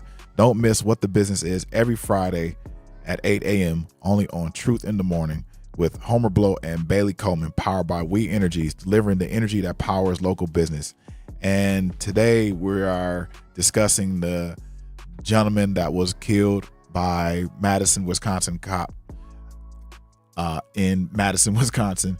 And we were just listening to the older woman. I don't recall her name at this moment, but she was just describing who this gentleman was. His name is Corey. I didn't catch the last name, but he is a father and a resident of Madison, Wisconsin. He was accused of, accused of riding his bike down. He was accused of, touching the car door, trying the locks or whatever. I don't know. And he was on his bike. They stopped him, and then ultimately they tried to subdue him, and a cop took his gun out and shot him after he was tased. This is not the most happiest moments in time in our eventful, very highly eventful history in America. Whenever this does happen to one, a resident and also a person of color, then we are definitely going to stop the presses and tune in and see what's going on and how this person's family can seek and receive justice. This deadly shooting is not the first. It has happened over and over again. It has happened to Breonna Taylor. She was asleep in her own bed. Cops break down the door, take her out. Tamir Rice, 12 years old, had a toy gun, dead in seconds. Philando Castile, hands moving exactly as instructed, killed anyway, with his girlfriend and their child in the car. Atiana Jefferson playing video games with her nephew in her home. I mean, the list goes on and on and on. And we still are talking about this, we are, as Dr. Claude Anderson said, we are the perfect non-threat that is threatening. We're constantly asked to perform, to be compliant, and when we are compliant, then we're still kicked in the face. I think the Chief John Patterson is talking on the news, and we want to definitely hear what he has to say. So y'all hold on for a second. Madison, for your comments. My name is John Patterson. I'm the Chief of Police of the Madison Police Department. I moved here in 1994. I've been a member of this community since then, and I've served our community for about a year now as your police chief, but I've served as a member of the department since 1998. I want to begin by speaking plainly. Yesterday, a young man, a young member of our community died after an encounter with one of our officers. He was in his 30s, and I know he had a family who cared for him, and I know he had a community who cared for him. His family is grieving today, and our entire community, I believe, is grieving alongside them. I don't want to rush past that fact to share with you what will come next. I want to take time to outline the process for all of you when a death occurs in any community in Wisconsin that involves police. This is an open and active homicide investigation right now. In accordance with state statute, long-standing practice, the Madison Police Department has called for a thorough and independent criminal investigation into yesterday's Remember that he said that, y'all. So at the request of us at the MPD, the Wisconsin Department of Justice Division of Criminal Investigation, or has been called DCI by me and others in the past, they will lead this homicide investigation. As you know, DCI is a statewide agency. They have experience and expertise in these types of situations. That involve police and police shootings. So they are fully in charge of this investigation. DCI is fully in charge of this investigation. During these investigations, their agents quickly respond to the scene. They process it for evidence. They thoroughly document the scene. They analyze video that they can find, canvas for video. They interview witnesses. They create their own documents. DCI will also release the name of the officer who fired his firearm at some point in their investigation, and I sincerely hope that is soon. Once all of the facts and information have been gathered, DCI will then present it to the district attorney's office for that review and decision. So this process exists precisely so that no department in Wisconsin investigates itself and its own actions involving its community members. I'm not going to stand here today and render a verdict or an opinion about what the investigation will find, because I believe that will jeopardize what we all want, which is independence, an independent review. What I can promise you is that this department will cooperate fully with DCI, and we will not hide from any aspect of this investigation. So I've been thinking a lot today about a former chief who led this department for 21 years, David Cooper. So long before community policing was a phrase that people seem to use casually now, he built this department upon that conviction. He built it upon something he would plainly say, that you cannot do the job unless you have the support of your community. Years after he left office, he wrote something that I think this department has to sit with very honestly right now. He said that the use of physical force by police is a sacred and public trust. He also said that more than the force a department uses, the less trust and support it has from the people it serves. The more force we use, the less trust we have. That is the tension that we are living through right now in this city, and I can physically feel it. I also want to name something directly because I know the city has not forgotten about it and will not be silent about it. And I referenced it somewhat yesterday, but this shooting happened a block and a half from where Tony Robinson was shot and killed by a Madison police officer in 2015. It happened near the same corner where Paul Heenan was shot and killed by a police officer in Madison in 2012. So 3 fatal encounters with your police department within roughly 14 years on the same handful of blocks. I'm not going to stand here and draw a legal conclusion about any of the 3, but I'm saying it because I think we all have to recognize it. We have to recognize the trauma that this community has gone through, is experiencing now again, and pretending that this is the first time would ask this community to forget trauma and forget losses endured, and I will not do that. Trust in this department is not something any of us can assume. It is by far our greatest commodity. It must be earned continuously, and I think it can be lost in a single afternoon. The thinness of trust in this city right now did not start.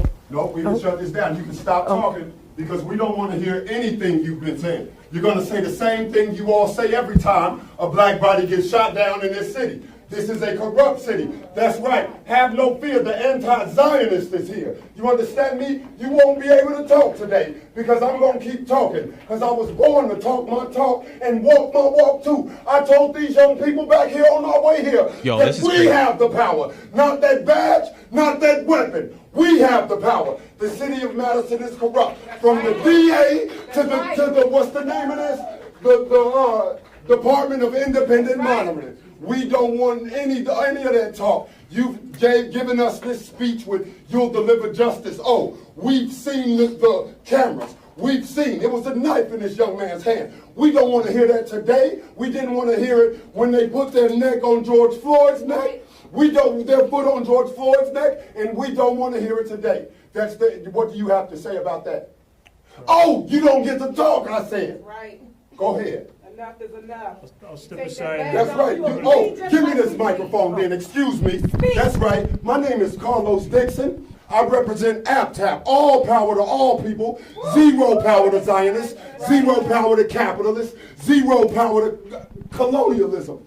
What you are doing right now in this city is continuing the disgusting nature of colonialism, the disgusting nature of imperialism.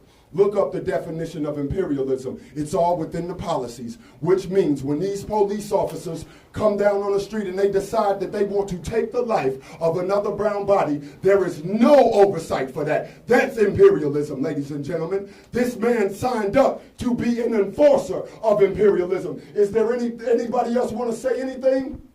Yeah. It doesn't matter what, okay. Y'all, somebody walked in on the press conference. I don't know who this gentleman is, but he is a part of an organization, I think ATPT or something like that. And he was claiming that he's talking about imperialism and Zionism, and now he is anti-Zionism, and now he is he got the mic. He took the mic. And the police has stepped out of the way. Turn up your Zionist noses because your entire communications and media department is all about Zionism and colonialism. We will not stand. I am a part of the class that has been oppressed and struggled my entire life. My grandmother struggled. My mother struggled. Their grandmother struggled. Those people struggled. We go back far enough and we can see that there was a white European that colonized us, that stole land, that committed genocide right here on America. And you guys want to host your bourgeoisie revolution. You guys want to run your mouths about how disgusting socialism is. You haven't seen socialism, okay? I am a revolutionary intercommunalist, okay? I believe that there is no separation of the struggle. You see my hand right here? This is how this is fragmentation. All of these struggles, Palestine, Congo, America, Sudan, Venezuela. But when you put that fist together, you get the power of intercommunalism. So I'm on Donald Trump's side, okay? I don't like communism because you guys have rebranded communism. You guys have took socialism and the fight for liberation and turned it into something you can profit for. Just like the non-profit organizations. We're not with Trump, but keep going, bro. We cutting that part out. I have smelled the Zionism. We can replay it and then like cut. It is time for you guys to wrap it up. It's time to go. You don't have no questions. Let's go. It won't be no meeting. He said questions with me in it though. So my brother, I think it's important. They asking him questions. For a conversation. And I would like to hear what the police chief has to finish saying. And I want you to also be a part of that conversation because this is a conversation. So what you're doing is you coddling up to imperialism, brother. Okay. There will be no coddling to imperialism. If you don't have a question about what kind of charges are going to be brought, you are coddling to imperialism. I don't stand for that. I'm fundamentally rejected, brother. You can get on. If you got some questions about what's going to happen to these pigs that killed that young man because he appeared to be homeless, then let us know. Will there be just so? That sounds like a song. There will be no investigation. I think he can talk for hours. So 1 second, because I don't do the yelling of a black man. I don't care. I don't do that. They invited you to this room, young man. They didn't invite me. I don't care. So it doesn't matter. You don't have a question. You have an opinion that coddles to capitalism. Your opinion coddles to imperialism. If we can't have conversations, then how will we ever get anywhere? Hey, that's coddling. No, for too long, I'm having a conversation. Matter of fact, Yeah. Hey, we're going to go to break, and I guess when we come back, we're going to discuss. Hopefully they get it figured out. Yeah, they're never, I don't think they're ever going to get it figured out down there. And we're going to come back, we're going to take some more callers and hit the chat line, because the chat line is blowing up because of what my man said. So this is the Grapevine. We picking some grapes. Our children deserve a real chance to make it in life, and a good education is a passport to opportunity. At City Ford Collective, we're working to make sure there's a great Milwaukee school for every Milwaukee family, because more good options lead to better outcomes. And who doesn't want that? Together, we can give every child the foundation they need to thrive, and a stronger future for kids means a stronger future for Milwaukee. To learn more about our mission, visit us at cityfordcollective.org. That's cityfordcollective.org. Wherever there's a need in our communities, there's a united way, improving lives so everyone can thrive. Where more people can gain access to healthcare and nutritious food for their tables. Where more community members can benefit from financial education and get connected to local resources for housing support. And where children are given more chances to reach their full potential. Community is where we find our strength and where we share our hope. United is the way. Visit unitedway.org. Are people around me safe when I vape? Science does not support that belief. Exhaled vape emissions linger in the air, affecting indoor air quality and bystanders in the same space through secondhand exposure. Vaping emissions can also accumulate on clothes, hair, dust, and furniture, leading to exposure risks to bystanders of all ages. And vaping around a pregnant person can lead to serious health impacts on fetal and childhood development. Enough with the puff.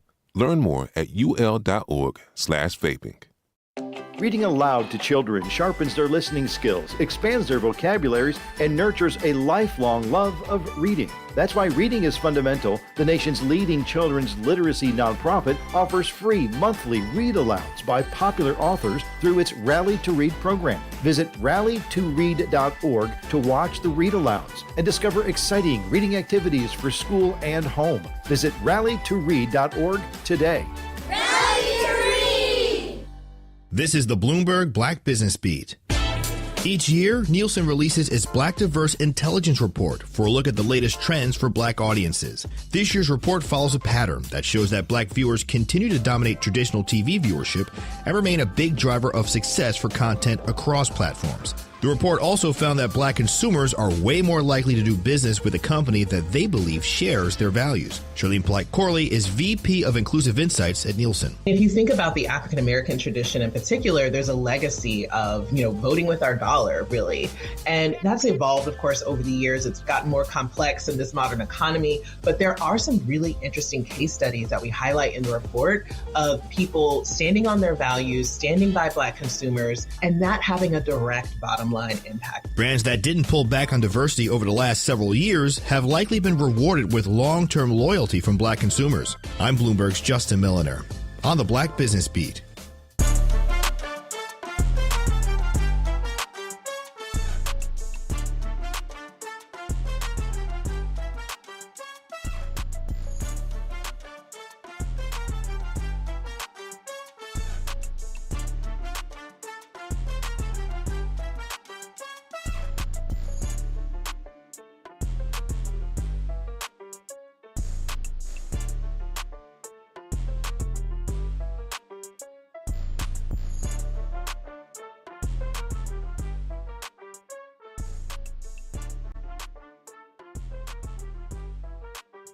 Welcome back to the Grapevine. I'm your host, Manan Sabir of the Grapevine, and you're on the award-winning Truth Radio 1017, UW Milwaukee War Program. At UW Milwaukee, students don't have to wait until college to start building their future. War Ready lets students in K through 12th grade join in hands-on programs across campus, from science and tech to art, sports, and more. Students try new things, meet new people, and build skills that matter. Get started today at uw.edu/warready. ready. Yes. And we're back. We're back. Oh, wow. This is crazy. We were just interrupted by an interruption. we had an interrupter on the interruption. As we were talking about the shooting in Madison, gentleman gets on the police captain is talking during the press conference, and then in the press conference, then the gentleman who is from a local organization in Madison then gets on the mic, takes the mic from the police captain and the police chief, and then winds up talking and co-opting the entire press conference. Here's the thing. Here's what I noticed. That will not happen in Milwaukee. They will tackle that dude if he got on the mic. Yes, the chief, yes. That dude will not get on the mic if that happened in Milwaukee. So we already know that there are things different in Madison. Madison's a little different. Madison's very different. So, yeah, I think we're they're a little bit more, I guess, welcoming in that press conference. Maybe not Milwaukee's, because he will not make it to the podium. Al, what's up, man? Now, I want to, please correct me. Did he say he's staying with Donald Trump? Is that what I heard? Man, I don't even want to admit that. That's because, see, my thing is if you stand with Donald Trump, you raising all that hell is for nothing, because Donald Trump is for everything he just said. You know, there you go. So to get up there and raise all that hell, Donald Trump is for white supremacy. He's for violence against blacks. So why get up there and say, oh, there it is, and then you say, I'm for Donald Trump? Hey, that's a part of the technology. He could be a paid informant. You never know. Go ahead. Keep going. But when it comes to black people or whatever religion he decides to be, you cannot sit here and say, this, I'm against Zionism. Donald Trump loves that. You can't sit here and say, oh, this and this and this and white this, white that, but I stand with Donald Trump. That doesn't even, that gives black people a headache. Well, so I'm not, one thing I'm not defending the dude at all. I'm just telling you exactly almost what he said. He said he's against communism, and he was likening himself being against communism with Donald Trump being against communism. That's what he was saying. But keep going. And Donald Trump, I understand that, but Donald Trump is still against black people. Yeah, that's true. He pardoned people who did this stuff to black people. Yeah. So when you get there and say, I stand with Donald Trump, you're not for black people. That's like me sitting here saying that God is wrong to hear this, and then I say, and I stand with God. That would make me a hypocrite. That's dangerous to black people. If you're going to be one way, be one way. But don't sit here and say, I'm against this and I'm for black people, but I'm going to stand with the devil who takes away the rights from black people. It's like mixing water and oil. It doesn't mix. Have a good day, by the way. Yeah. Bye-bye. Bye. Hey, Al, I appreciate you, man. And hey, it's like mixing oil and water. You right. The dude mixed a little bit of oil and a little bit of water in his little press conference co-op. Hey, y'all, we're going to take a break, and when we come back, we're going to have the last section of my 2 hours here on the award-winning Truth Radio 101.7. Al, I like what you said. When we come back, we'll be back in 3. We'll come back and get to it about this topic. Let's go. Hi, this is Sherwin Hughes from 101.7 The Truth, and I want to talk to you about something bigger than just buying a house. I'm talking about building a legacy. Owning a home isn't just about 4 walls and a roof. It's about giving your kids a place where memories are made, where birthdays are celebrated, and where they always belong. It's about planting roots, knowing your neighbors, waving from the porch, and being a part of a community that feels like family. If you've been renting and wondering if home ownership is even possible, Axe Housing is here to work with you. An Axe Housing coach will help you create a plan, a budget, and move step by step toward owning a place you can truly call your own. They've already helped over 4,000 families become homeowners, and many are paying less than they were paying for rent. Don't let where you are today stop your family's tomorrow. Start your journey at axhousing.org. That is ACTS housing.org. Your legacy begins at home. We asked parents who adopted teens to share their journey. When I met both of them, it was like my missing pieces were found. Like it was just like an instant, these are my kids. If you're considering adopting a teen, just do it. Kids need families. I don't care the age, everybody deserves a family. Learn about adopting a teen from foster care. Visit adoptuskids.org to learn more. A message brought to you by Adopt US Kids, the U.S. Department of Health and Human Services, and the Ad Council. Not completing high school is more of a social thing than it was an academic thing. Even though all these years have passed, I still had that longing to have my diploma. At age 30, Carissa finished her high school diploma. If you're even considering getting your high school diploma, you can do it. No one gets a diploma alone. If you're thinking of finishing your high school diploma, you have help. Find free adult education classes near you at finishyourdiploma.org. That's finishyourdiploma.org. Brought to you by the Dollar General Literacy Foundation and the Ad Council. Hear that? That's the sound of your life. Perfectly imperfect. Beating in rhythm to the world you've created. But every time you drive after drinking, the music gets drowned out. Your life sounds pretty great. Don't let a buzz ruin it. Buzz driving is drunk driving. Don't drive buzzed. A message from NHTSA and the Ad Council. Doctors Without Borders is delivering life-saving medical care where it's needed most in communities around the world. From bandaging war-wounded patients in Sudan to providing clean drinking water in Haiti, we're in more than 70 countries worldwide, bringing patients from sick to recovering, from emergency to aid, from crisis to care. This life-saving care is made possible by a global movement of supporters like you. Thank you.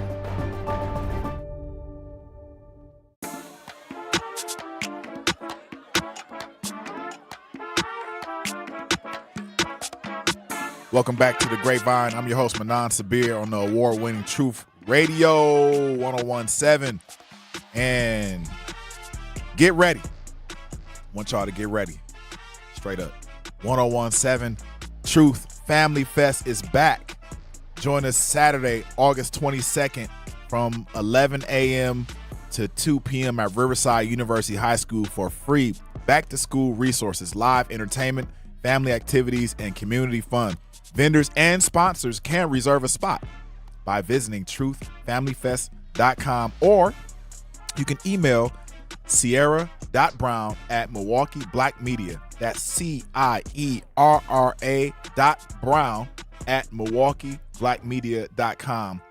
Proudly sponsored by Educators Credit Union, American Family Insurance, Milwaukee Public Schools, Artists Working in Education, and Ascension. And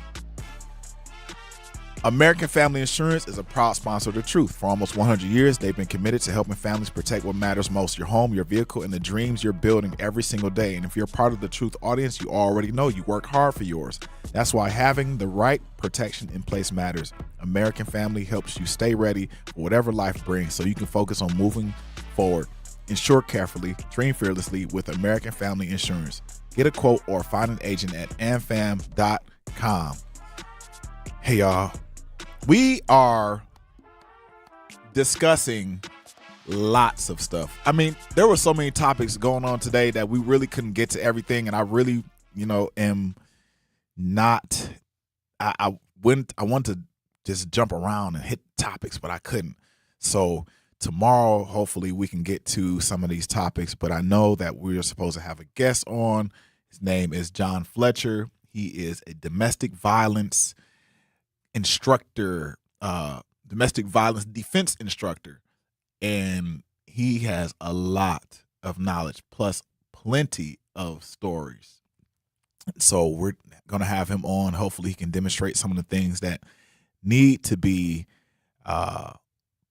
done in relationship to defending yourself in domestic violence situations. And this was a domestic violence situation as it relates to this gentleman, Corey, I don't know his last name, that was killed in an active police homicide investigation, meaning that from what I can tell, the police chief said that this is an active homicide investigation, meaning that the police officer that killed Corey did it out of anger, out of emotion, and not out of process. And that is huge. And so we really applaud those words. Hopefully they can stick to those words, and hopefully that investigation will allow us to have some solace in this situation. And he knows, and they know, that if things can go really sour really fast in a situation like this, because it was all on camera. Not only that, there were 2 to 3 other killings of unarmed individuals in that same area within a 2 to 3 block radius of where this gentleman was killed. He was 30-something years old. You know, at 30 years old, man, things go on. You know, you're 30 years old. He got a kid. You know, it could be anything, any condition that this young man was in, and they didn't explore those conditions. They just killed him. And that's the problem.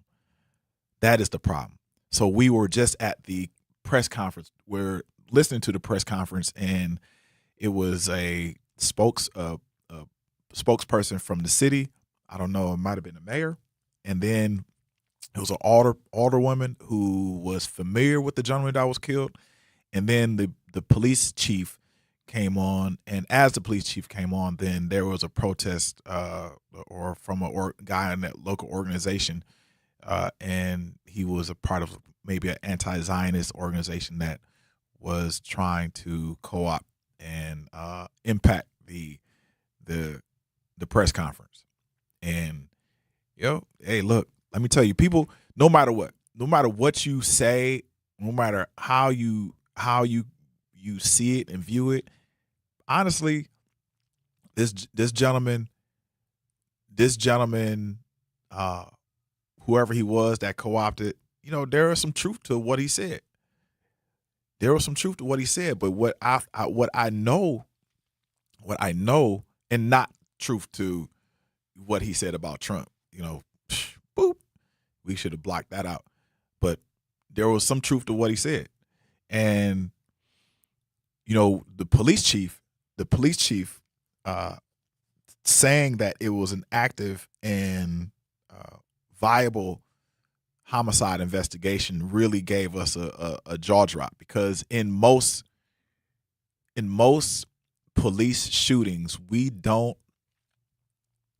it may be homicide in definition, but we don't necessarily hear that out of a police authority's mouth that much. And so that is a page turner, and we need to understand how we can tune in and understand the language of these folks before we pass our judgment. So we need to understand what they're saying, what side they're on too. This was very much surprising day, and I know that we need to have a come Jesus moment tomorrow. So Milwaukee, we already know a man went down when this show started. Before this show started, there's a war going on outside. No man is safe from. You can run, but you can't hide forever. In the words of Mobb Deep, you can run, but you can't hide forever. Our kids are down in screens. We got a gentleman that was killed last night. We didn't get to that, but we definitely gonna get to that tomorrow. Dr. King said the arc bends towards justice, but it only bends when somebody's hand is on it. That's the show. I'll see y'all next time. Tap in with Jazz is next, so make sure you tap in. Jazz is coming up. We about to do it. We out.